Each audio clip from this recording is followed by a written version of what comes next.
Okay, so we spent the last couple of weeks learning how to factor expressions, and today we're going to use factoring to solve some equations.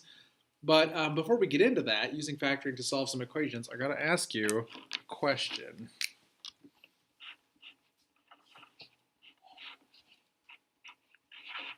And the question I want to ask you is, if x times y equals 0, how big is x and how big is y?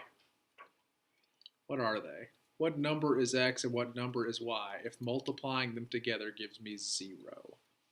One of them has to be 0, but the other one could be anything. Very good. One of them has to be 0 at least. Could be both of them are 0, right? But at least one of these has to be 0 because the only way you can multiply two things together and get 0 for the answer is if one of them is 0. So if I said, what's the answer to this problem? You would have two answers to give me. You would say, well, one of the possibilities is that x is equal to 0, and the other possibility is that y is equal to 0. Maybe both. Could be that they're both 0. So the thing that I want you to take away from this kind of silly example is if you multiply two things together and the answer is 0, one of those two things has to be 0. You with me? Mm-hmm. Okay, so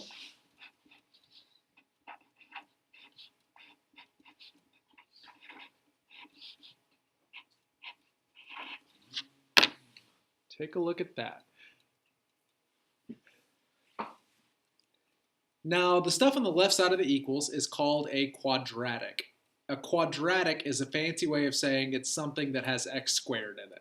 If your equation has x squared in it, it's a quadratic. So when you look at those two parentheses, you might think to yourself, there is no x squared. What are you talking about? No, you're fine. Where does x squared come from? What's it called? Distributive property. Exactly. Yeah, if I distributed this, the first thing I'd do is x times x, which is x squared. That's where the x squared would come from. Okay? So that's why this is a quadratic, because I've got x squared in the problem. Okay? You with me so far? Quadratic equals x squared. Quadratic is when you got x squared in. Okay, great. So here's the thing. What is happening in between these two sets of parentheses? What's happening right here? That's multiplication right there. So we have two things that are being multiplied together. The two things that we're multiplying are this thing, x minus 5, and this thing, x plus 2. Those two things are being multiplied together. Now, what did you tell me 7.5 seconds ago about multiplying two things together and the product is 0? One of the items has to be 0. Yeah, I've got two answers. Two answers to this problem when one of these is equal to 0. So, for example, let's look at this one first. Let's look at the x minus 5. One of my possibilities is that x minus 5 is equal to 0. If that set of parentheses here was 0, I would have 0 times whatever this is. I don't really care. 0 times some stuff, and the answer would be 0. Okay, so let's solve that. If x minus 5 is equal to 0, what's x? Well, let's just use some of our sick algebra skills here to add 5 to both sides. The addition property of equality is what you call that if you want to impress the kids at the math party. X equals 5 is one of my possible answers. But we've got two. We've got two possible answers to this problem. Where's the other one going to come from? Well, it's going to come from the other set of parentheses. What if x plus 2, that set of parentheses, was 0?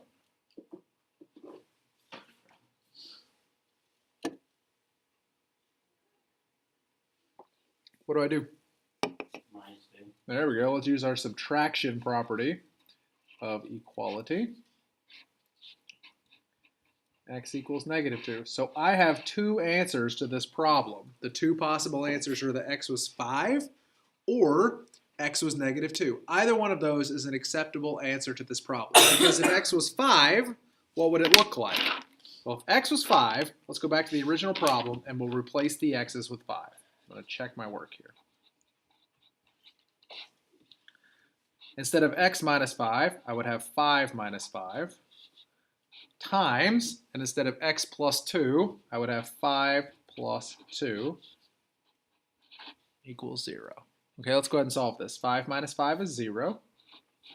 5 plus 2 is 7. 0 times 7 is 0. So when I substitute x equals 5, turns out that that solution works. 0 does in fact equal 0. Let's try it with -2. Let's check our -2 here. So instead of x minus 5, I'll do -2 minus 5. And instead of x plus 2, -2 plus 2 equals 0. -2 minus 5 is -7. -2 plus 2 is 0. And -7 times 0, as it turns out, is 0. So in both cases, my x value of 5 and my x value of -2 both work when I plug them in and check my answers. There's a couple of ways you can write the answers. I like them both. One of the ways is just like this. X equals this and x equals this. But the other way you can write your answer is using something called set notation, which is a fairly common way of writing solution or solutions. Set notation looks like this. These little curly brackets here, and you put the two numbers in the curly brackets, separated by a comma. And you'll see the answer is very commonly written like this. These are... That's similar to when we were doing solution. Right. You've used these before when you write solutions. Right. These are curly braces or curly parentheses or Alfred Hitchcock profiles, depending on your age. Back me up here, old people. Alfred Hitchcock.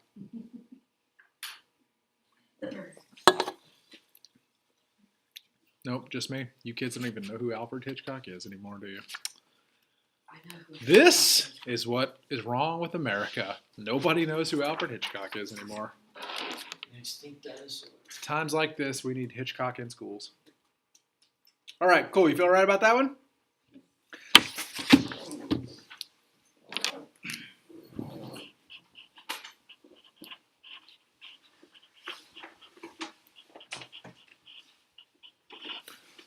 Oops. Let's try that one.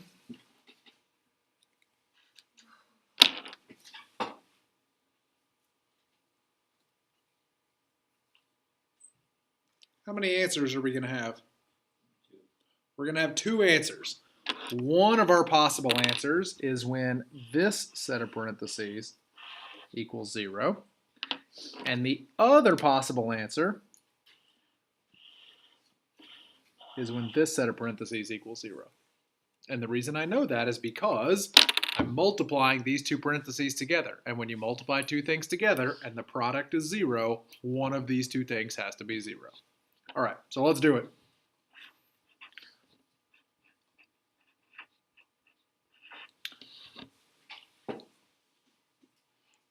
If x minus 3 is equal to 0, what do I do to find the value of x? Add 3. Add 3, the addition property of equality, as the kids say. X equals 3. This is one of my possible answers.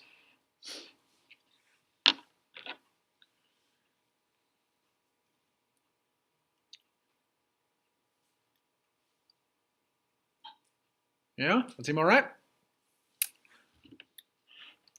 The other one is exactly the same idea. I take what's in the set of parentheses and set it equal to 0. But this time the algebra is a little trickier because now my x has that 3 in front of it. That's called a leading coefficient. So I've got a coefficient on my x. Makes this, instead of a 1-step algebra problem like this one was, it is now a 2-step algebra problem. What is the first of the 2 steps, do you think? I think subtracting 4 is an excellent idea. I can tell by the quality of that intelligent answer that your math teacher works out a lot.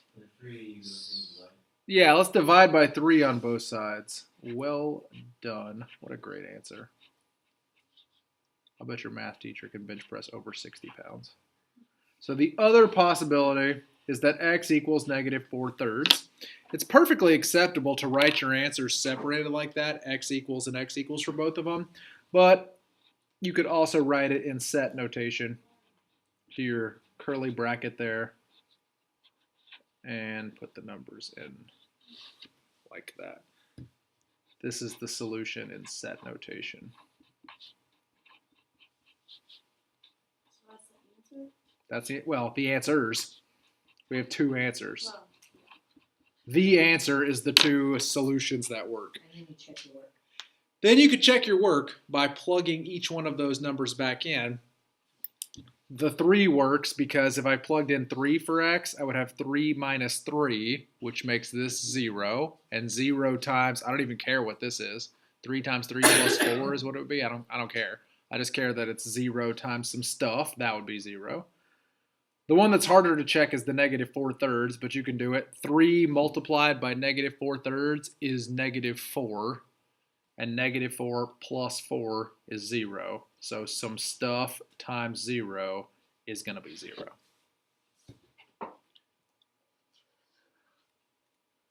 So far, so good? is it gonna get worse? Worse? I love No, it's not going to get worse. It's going to get way more fun. So in a way, it's going to get better. I don't want you to think that your 2 factors here that we're dealing with have to both be in parentheses. For example,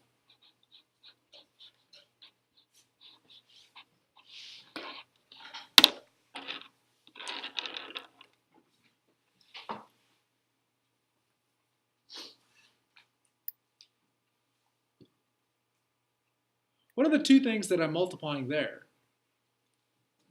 The x and the Yeah, one of them's pretty obvious. It's the 4x minus 1. But the other thing is just the x. Doesn't have to be parentheses, just plain old x, right? Yeah. So let's solve these. One of my possibilities is that this equals 0. Okay, so how do I solve that?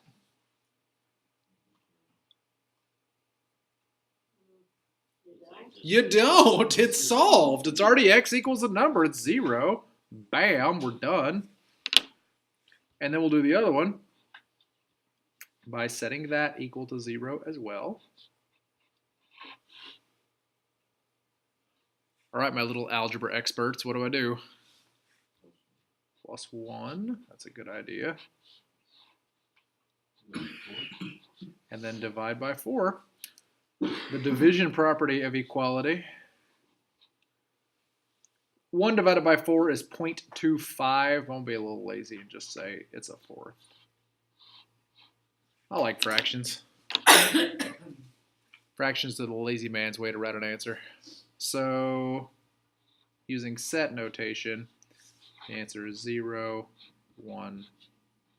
What if I write 1/4 0? Oh, good question. What if you did 1/4 0? What's wrong? No, it's not wrong. No? It's great.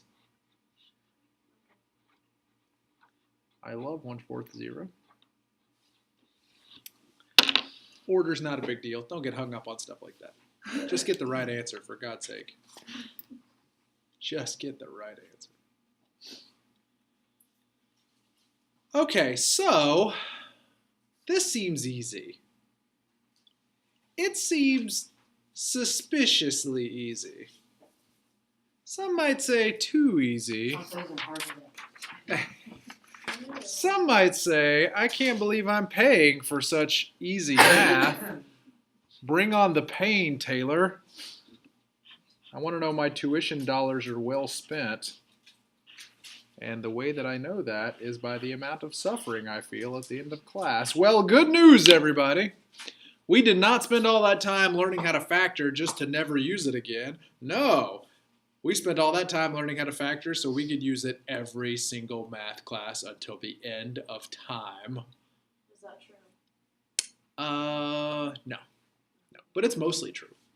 It's not 100% true. If you take statistics, you probably won't have to factor very much. Other than that, factoring is just a part of life now. It's like death and taxes and factoring.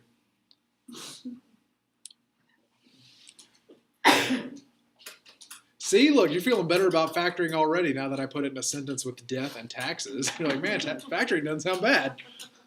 That's the best out of those three, in fact. All right, so the last couple of problems we've done have been two things multiplied together that equal 0. This is not two things multiplied together to equal 0. It's a quadratic. That's handy. But it's not the two parentheses that I'm used to seeing. If only we had a method for solving quadratics by turning them into two parentheses. I wish that was the kind of thing that existed. It does. We factor them. How do you factor this? Step number 1. Is there a greatest common factor? No. There is not. There is no common factor for x squared, 9x, and 22. Okay. Then the second thing we check for is, do we have a leading coefficient? Do we have like a number, besides 1, obviously? Do we have a number in front of x squared? And the answer there is also no. No number for x squared. That tells us we're allowed to go straight to our two parentheses. What should our two parentheses begin with? X. Okay, let's see if you've been practicing your factors. I'm looking for two numbers that will do what? That will Multiply to be and add. negative 22. But when I add them, I get negative 9. So give me any multiples you can think of negative 22. Any two numbers. 11 and 2. Great. 11 times 2. One of those has to be negative, though. Negative 11. Negative 11 times 2 is negative 22. And plus 2 Is Negative 11 plus 2 is negative 9, which is what I wanted in the middle. So my two numbers are negative 11 and positive 2. Good job, everybody. We did it. Negative 11, positive 2, don't forget, equals 0. So last week, these problems did not have equals 0 in them. You would just circle your two parentheses and you were done. But this week they equal 0, which means we got to do one extra step.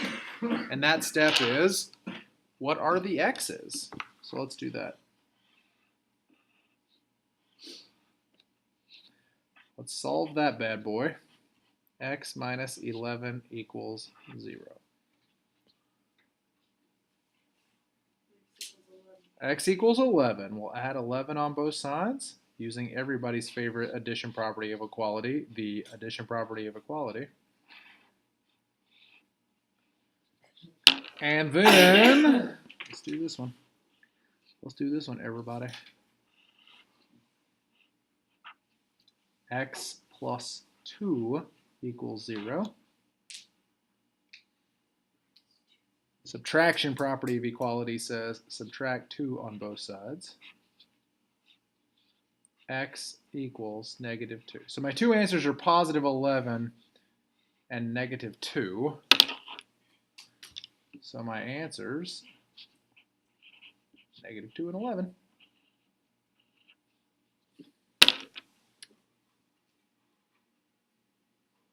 So these aren't really that bad. It's just one extra step, which is that I have to factor them first before I solve them. That doesn't seem terrible. I mean, we've certainly done worse things than that in our lives, right? It's really not bad.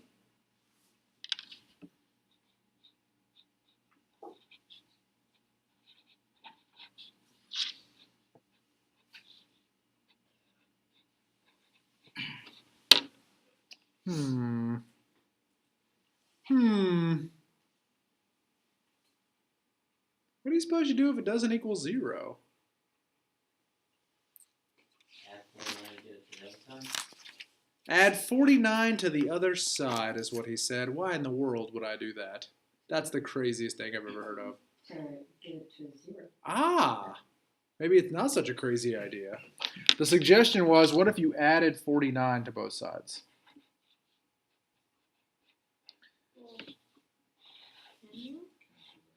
So over here I have negative 49 plus 49. That's 0. Great. Mission accomplished. Over here I can't actually combine the 49 with either one of these things because they got x's in them. So this would just be 4x squared minus 28x plus 49. All right, cool. Now what? Greater GCF. Greatest common factor. What is it?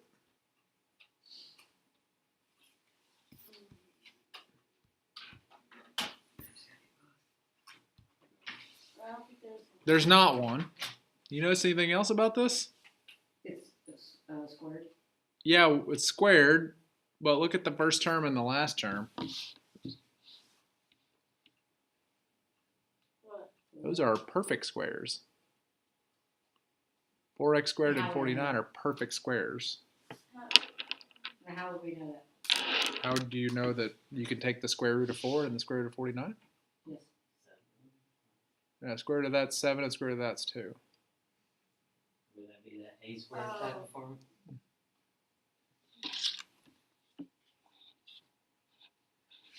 Oh, Jesus. What do my parentheses start with? 2x. What do my parentheses end with? 7. And this is a minus sign, so they're both minuses.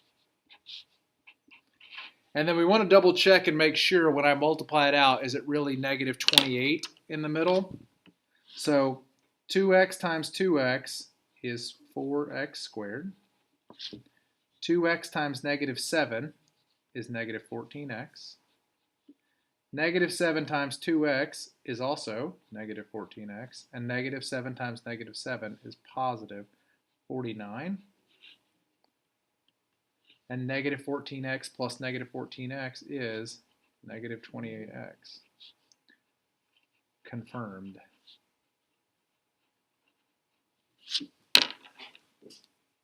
Cool, so my two factors are 2x minus 7 and 2x minus 7. Alright, so let's take the first set of parentheses and set it equal to 0.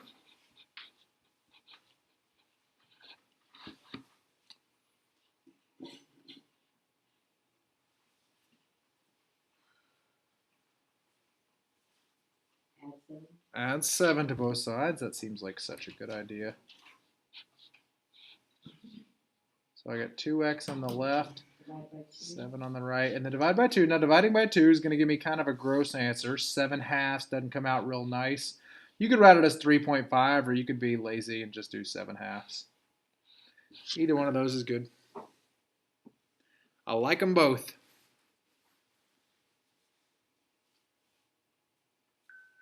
Okay.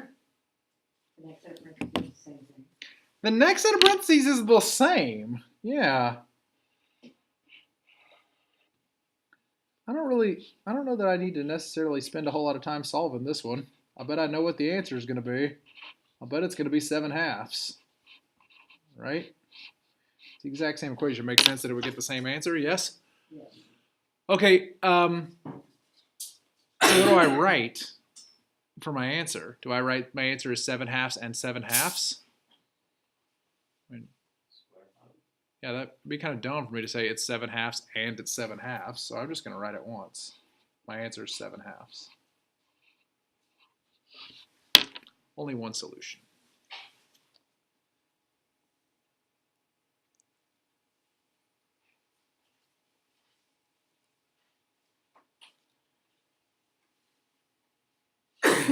If you did not see that that was a perfect square, if you looked at 4x squared minus 28x plus 49, you were like, how would I even know that was a perfect square? Have you lost your mind?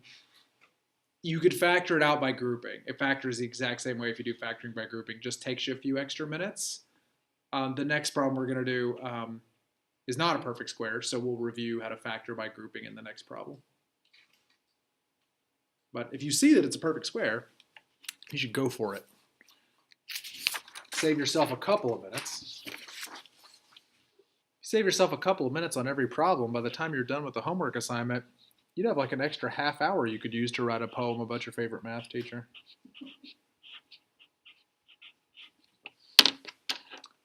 Okay, so this is a really important problem because I'm back to having two things multiplied together. What are the two things that are being multiplied?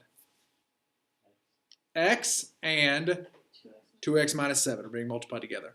The reason this one's different from the first few problems, though, is that it doesn't equal 0, it equals 4. So can you explain to me, and I'm going to write this in red so you know that this is super wrong. Why could I not do the same thing that I've been doing with zeros and just set it up like, well, x equals 4 is going to be one of my answers, and 2x minus 7 equals 4 is going to be the other answer. Why can't I just do it that way? I thought it was supposed to equal 0. Yeah, but why does it have to equal 0? I'm hoping you're going to tell me. I am going to tell you if you don't come up with something brilliant on your own. No? No. No brilliancy? All right, that's fine. The reason why 0 works and nothing else does is because if you multiply two things together and get 0, one of those things has to be 0. But if I multiply two things together and I get 4, there are lots of things you can multiply together to get 4. 1 times 4, 2 times 2, 4 times 1/4, 8, or not 4 times a fourth, 16 times a fourth, 8 times a half. So you say narrows down your answer to 2 or something? Yeah, if it equals 0, there's only one thing it could be. It's got to be 0. If it's 4, there are lots of things it could be. I will never figure out the answer doing that. So Never. bringing it to 0 makes the problem easier for you to solve. Exactly right. Well, not only does making it equal to 0 make the problem easier to solve, it's impossible to solve if it doesn't equal 0. Imagine if instead of equaling 4, it equaled 24. And I said, okay, I'm multiplying two things together and the answer's 24. What two things are they? Like, well, it's 1 and 24. Or it could be 10 and 12. Or it could be 6 and 4. Or it could be 3 and 8. Or it could be -3 and -8. Or it could be -6 and -4. Or it could be -2 and -12. Or it could be -1 and -24. And I haven't even started talking about the decimals and fractions. Point taken. Could be 48 and a half. Or -48 and -1/2. You know what? Let's just list them all. All of the above. Yeah, like any number you can think of ever, I can come up with a number you could multiply it by to get 24. So, here's what we're going to do. We're going to make this equal 0. And the way I'm going to do that is by subtracting 4 on both sides of this equation. But before I do that, I'm going to go ahead and do some distributive property. I'm going to do distributive property first because I don't want to subtract 4 on this other side and have some parentheses, because then I'll have this set of parentheses with a -4, and just thinking about that makes me a little queasy. So I'm going to go ahead and distribute first. X times 2x, 2x squared, and x times -7, -7x, and it equals 4.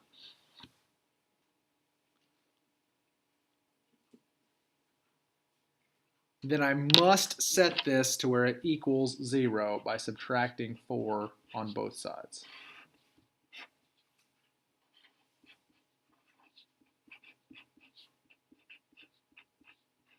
Cool. Now we're in business. Now we can solve this. Now it does need to be factored. And unfortunately, as I hinted at before, this is not a perfect square, so I'm going to have to factor it old school, factoring by grouping. It's been a really long time since I factored by grouping, though, like 7 whole days, I forgot. When I factor by grouping, what do I need to do? Group 2x squared minus 7x. I do need to group, but before I can group, I have to split this thing in the middle into 2 terms so that I have 4 terms in the problem. Okay. And then I group the first 2 together and then group the last 2 together. So I got to split this -7x into 2 terms. So my first goal is to figure out what those 2 terms are. So let's label these numbers as A, B, C. A is equal to 2. B is equal to -7. C is equal to -4. And what do? I do A times C.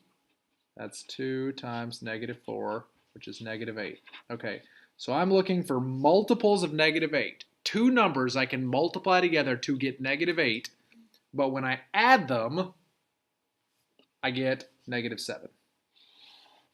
So 2 and -4 are definitely a pair. I know that'll multiply to get -8 because I just did it, but 2 plus -4 is -2, not -7. So 2 and -4 are out. What's another pair of numbers you can think of that will multiply together to get -8? -8 and 1. How about -8 and +1? That equals -8 when I multiply them, right? What does it equal when I add them? -8 plus 1. That's -7, which is what I wanted. We did it, everybody. Whoo! Problem over, and we're done. Oh wait, no, not done. This does tell us what to split the -7x into, though. The -7x is now going to become a -8x plus 1x. So I have 2x squared minus 8x plus 1x minus 4 equals 0. Now I've managed to split that middle term, -7x, into two terms. Now here's the grouping part of factoring by grouping. I'm going to group the first two terms together.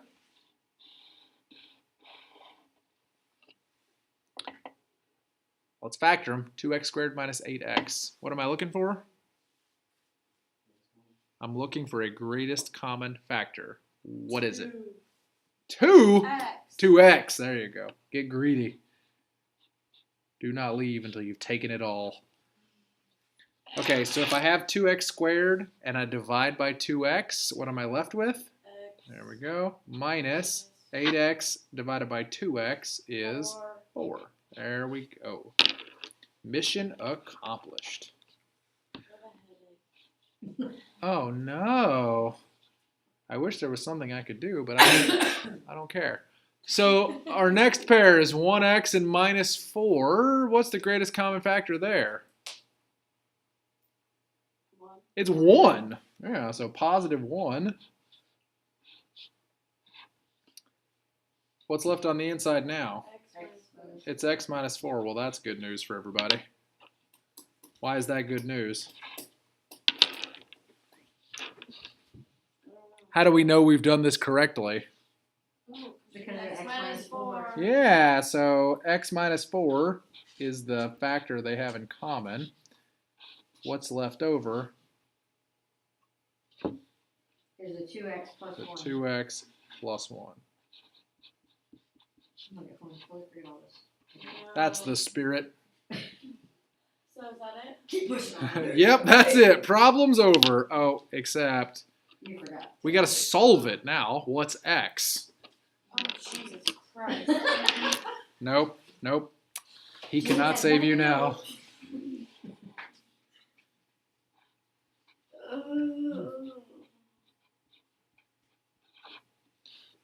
You know math's getting real when you start offering prayers to the Lord.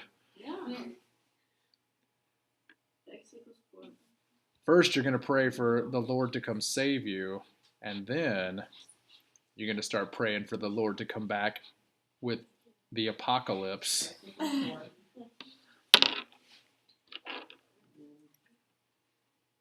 Hey, there's one of them. Let's do the other one. When I was a kid and I got in trouble and I knew Daddy was going to whip me, the prayer I would say to myself is, "Oh, Lord Jesus, come quickly." 1. Subtract 1 on both sides. I'm already done. There's no reason to brag. Hey, you've done some good. Divide both sides by 2. X equals -1 divided by 2 is -0.5. If you're a decimal kind of gal, -0.5 is fine. Or -1/2. I like -1/2 because I'm pretty lazy when it comes to dividing fractions. I don't like to do it if I can avoid it. For the fractions.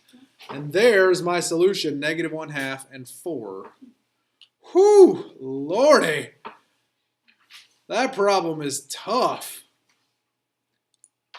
But the good news is that's probably the hardest they'll ever get. I'm sure they won't get any tougher than that. You can survive that one. I think that's bullshit. It's all downhill from there. Oh. You calling me a liar, madam? I am offended. I am offended both by the But are you really? I'm offended by the outrageous accusation and your salty language.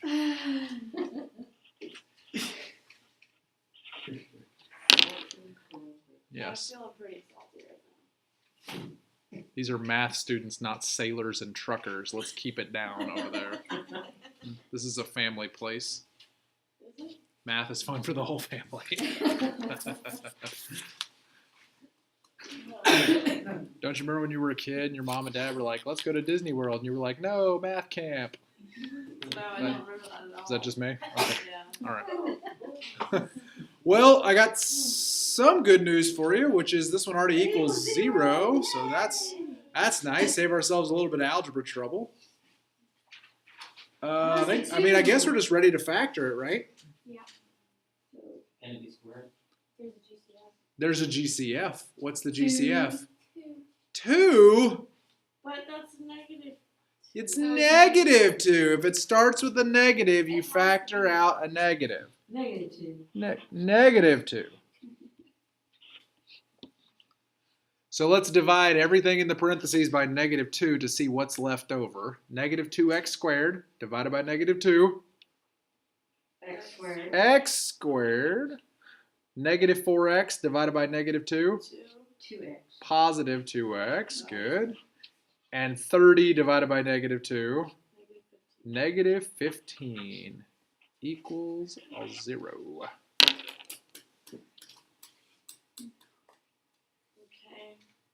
Okay. Now what?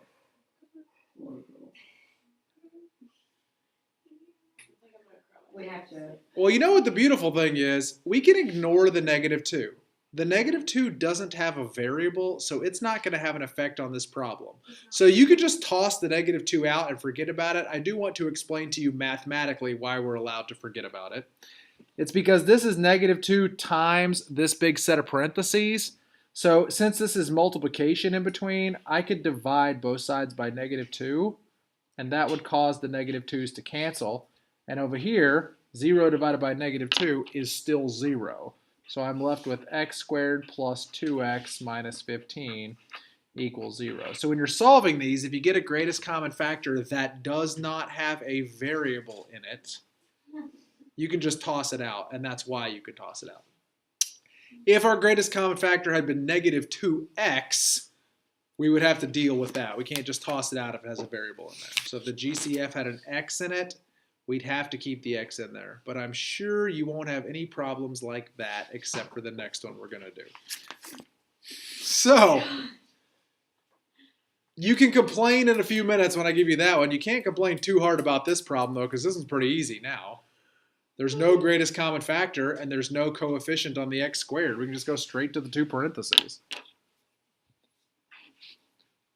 If you complain about this one, your complaints will fall on deaf ears.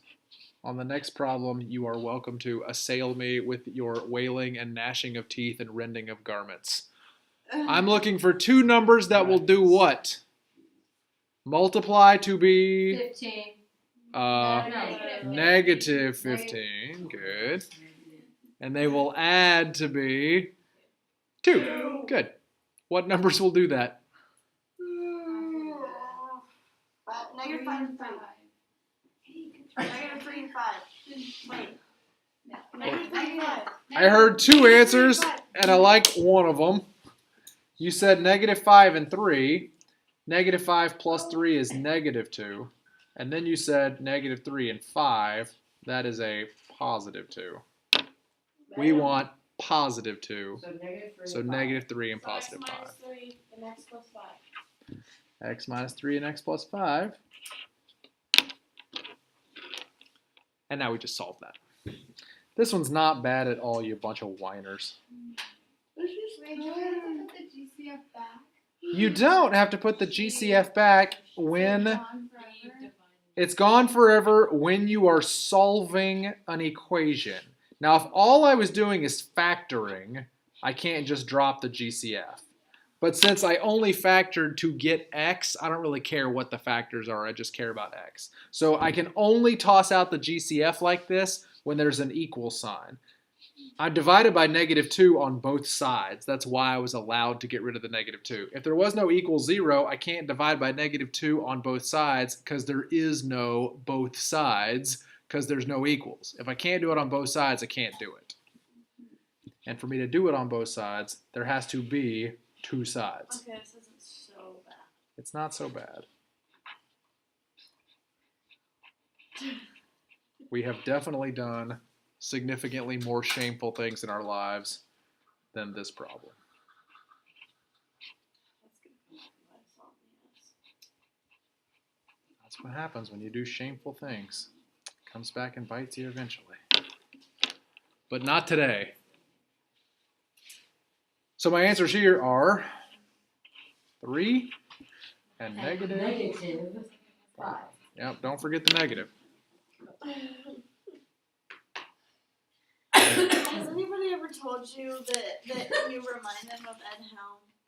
Or Ed Helms or whatever the hell his name is? Ed Helms, I assume he's a bodybuilder of some kind. Oh my god, you don't know who he is?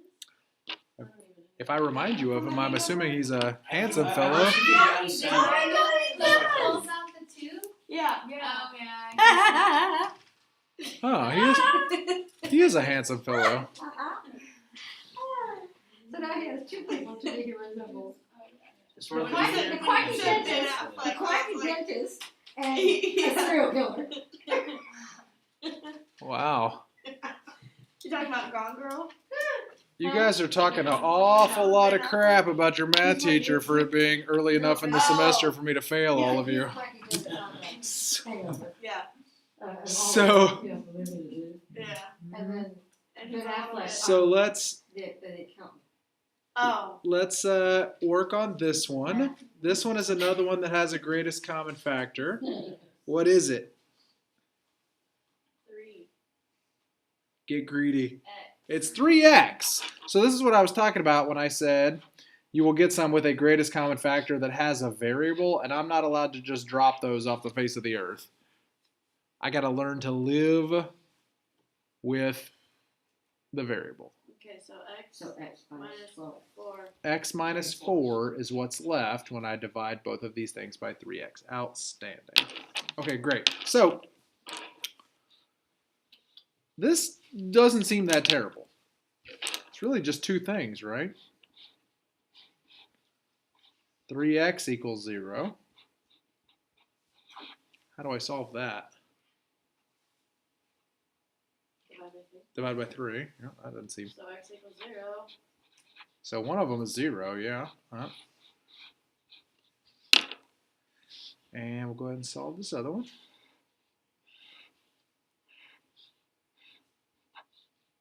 So that's it? X equals 4. That's it. You said that one was going to be hard. I didn't say that was going to be hard. I said it was going to have a greatest common factor with an X in it. That was easy. You assumed that it was going to be hard because you have a negative attitude and you I need do to not. re-examine the way you live your life. No way. No, you refuse to re-examine the way you live your life? That's fair. No. I do not have a negative attitude. Okay. Not all the time. Okay. Okay. You don't got to convince me. Only one person you got to convince. God. You live whatever kind of life you want to.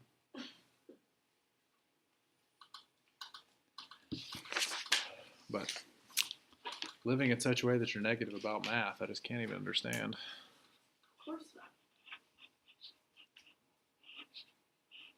I think I'm going to go ahead and write out this problem, and then I'm going to let you tell me whether or not it's going to be hard before we start. Me? Yep, you.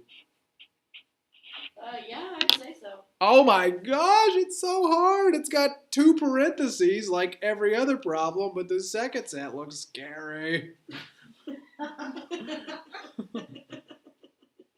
What are we gonna do? Holy mackerel. Oh my gosh. This is hands down the worst thing that's Hey, at ever least happened. at least it equals 0. Yeah. It is no exaggeration to say that this is the worst thing that's ever happened. This problem. The worst. I am not exaggerating when I say in the history of the world, nothing worse than this has ever happened. I feel like you are. So, what should we do? What can we do? 5x minus The 1. first parenthesis. What about the first parentheses? It's got 5x minus 1. Solve for x. Make it 0. Yeah, okay, that sounds good. Wait, on.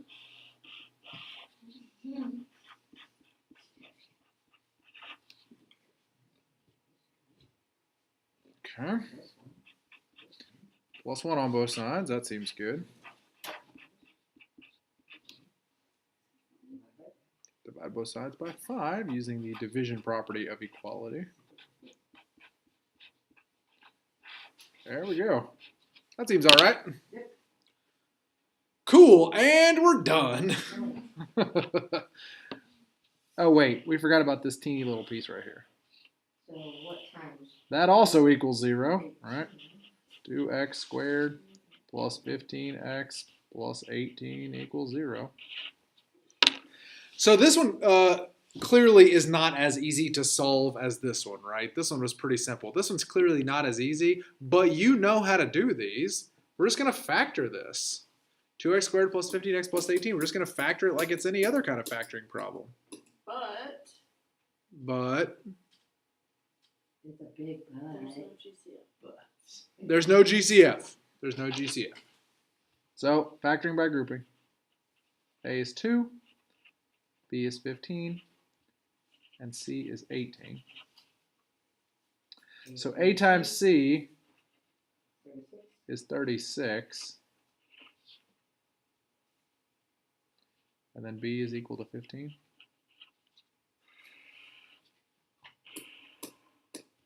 All right, give me 2 multiples of 36. 18 and 2. How about 18 and 2? But is 18 plus 2 equal to 15? Oh, we're back on them. It does not, so those won't work. All right, 2 other multiples of 36. 18 times negative 2? That's equal to negative 36. Oh, that's right. But if it makes you feel any better, 18 plus negative 2 also would not have worked out for us. 16. I don't know why that would make you feel better, but there it is. All right, what else you got?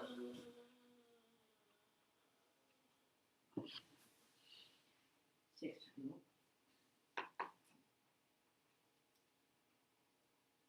9 times.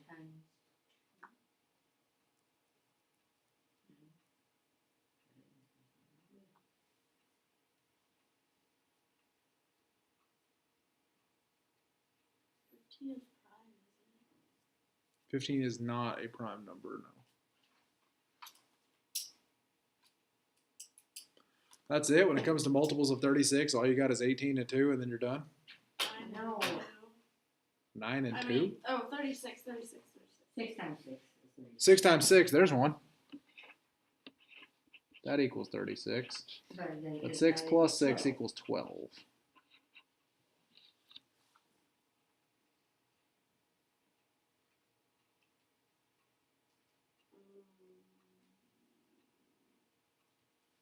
Three times 12. How about 3 times 12?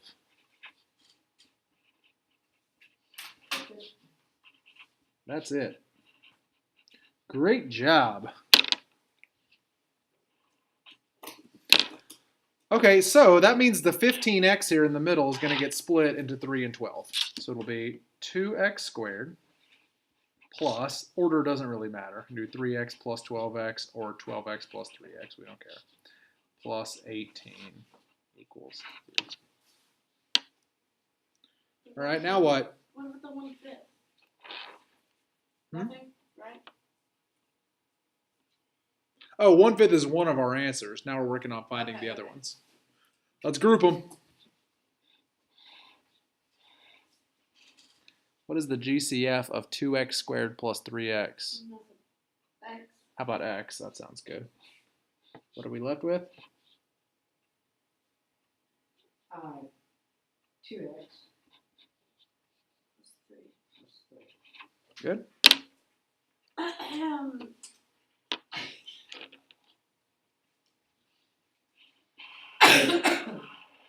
What's the GCF of 12x plus 18? 6.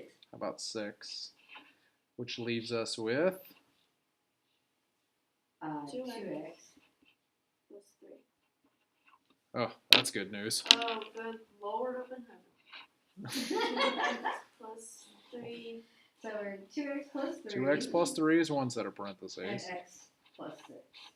X plus 6 then is the other set.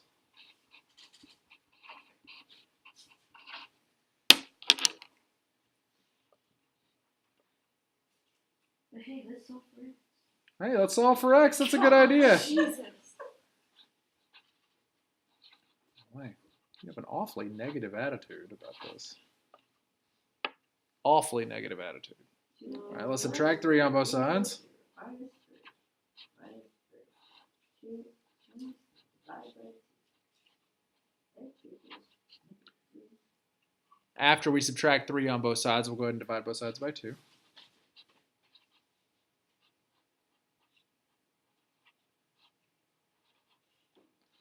So negative 3/2 is a possibility.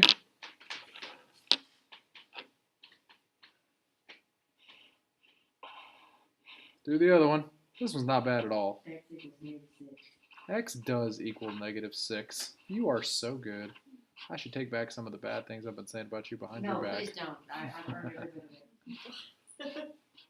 I worked hard for that. Whew, man. So is it 1/5 or negative 3 So it's halves, negative 3 1/5, halves 6? and negative 6. Order doesn't really matter. I'm just going to go least to greatest just because. Don't get too hung up on the order. We're not that big of sticklers for it. Negative 6, negative 3/2, and 1/5. This one has 3 answers. What is happening? How did they have 3? Oh, go all the way up to the first parentheses. 1/5. I We did 1/5 right off the bat. That was the first one we did. Don't forget to go back all the way to the beginning of the problem. I know. Son of a flipper. Sort of a flipper. This problem was so long that by the time you got to the end, you forgot what had happened at the top of the page. Usually how it happens. Need a haircut after doing this problem so long. All right.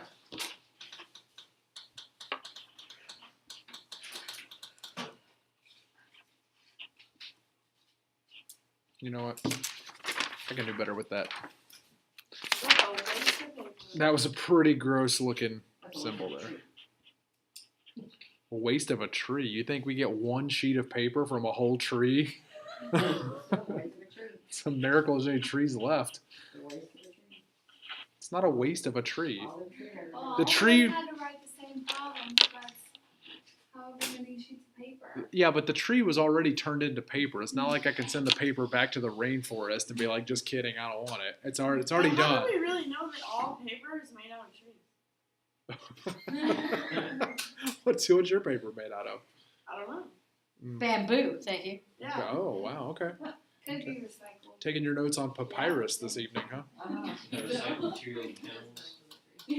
I don't even use paper. I just pick Recycled plastic. leaves and put my notes on those. It's recycled diapers. All right, great. Thank you for that fine environmental analysis, everyone. What do you think about this one? Not a whole lot.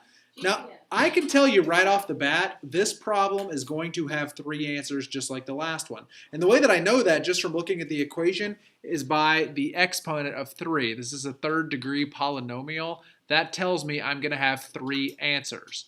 That doesn't mean I'm going to have 3 unique answers. You may recall we did a problem 4.5 hours ago that had 2 answers that were exactly the same. So I'm going to have 3 different answers here, and I'm using the word different a little loosely because it could be like I have 2 or 3 of the same number. But I should get 3 different solutions. First thing I want to do, as someone shouted out a minute ago, is see if there is a greatest common factor. Is there? 2x. Yep, 2x is the greatest common factor. When I divide everything in the parentheses by the 2x, what am I left with? X Um, squared X squared minus 2x minus 2x minus 15. minus 15.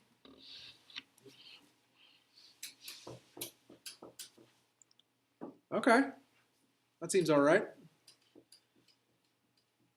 Now what? 2x equals 0. Yeah, I can actually figure out one of my answers right now. 2x equals 0 is one of them. Let's go ahead and divide both sides by 2. And x equals 0. So can we forget 2x? Yeah, we can forget about it because we solved that part. What's left, though, this piece, we can go x squared minus 2x minus 15. That also equals 0.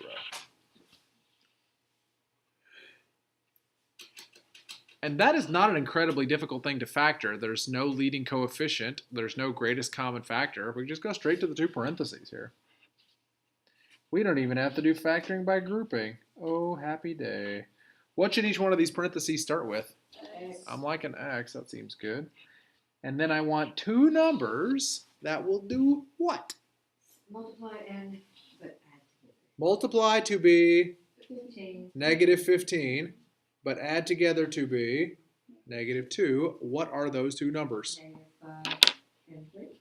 Negative 5 plus 3 is negative 2, and negative 5 times 3 is negative 15. Those are our winners, negative 5 and positive 3. So minus 5 plus 3. X minus 5 equals 0. All right. There's my next answer. X minus 5 equals 0. So x is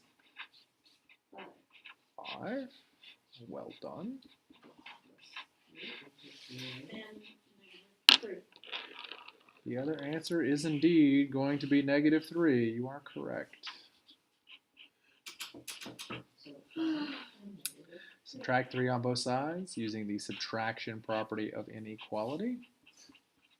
And as predicted, we have 3 answers. 0, 5, and negative 3. 0, 5, and negative 3.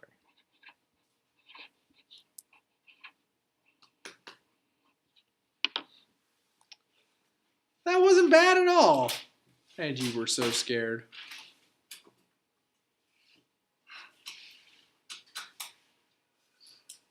One of the things that doing this is really useful for is going to be when we start graphing quadratics.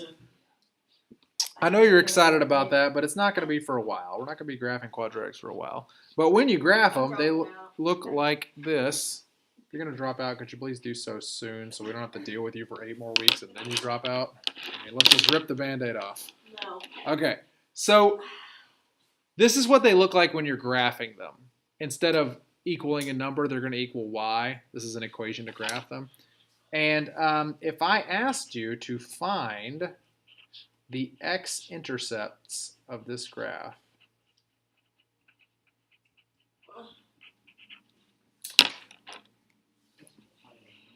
if you graph a quadratic, it has kind of a cool shape. This quadratic here would look kind of like,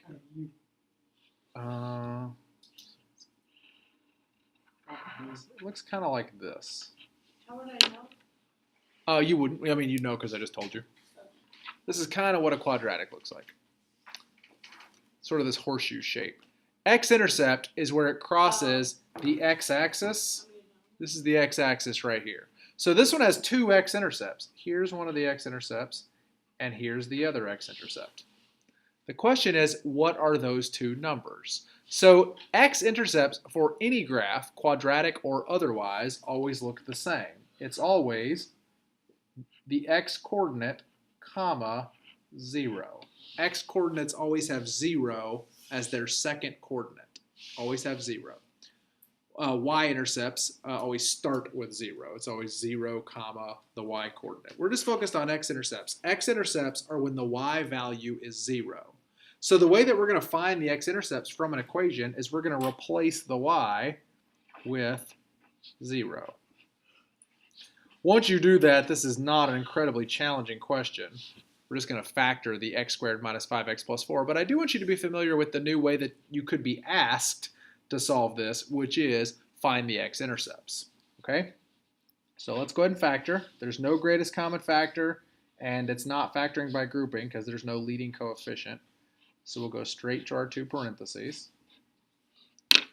And I want two numbers that will do what?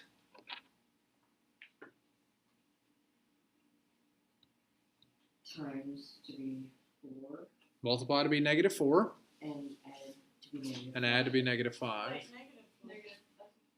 Positive? Oh, did I say negative? I meant positive. Multiply to be positive 4, add to be negative 5. Sorry, I was giving away the answer. So there's gonna be like. There's only two numbers you can multiply for 4 and add for 5. No, 5 and negative 1. No. They need to multiply to be positive 4. Negative Oh. 4. Negative 4 and negative 1. There you go. Okay. So we'll solve this one.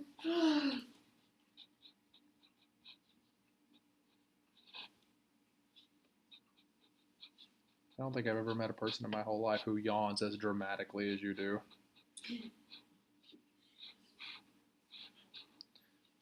Most people would be polite and like cover their mouth and be kind of quiet, and you're like,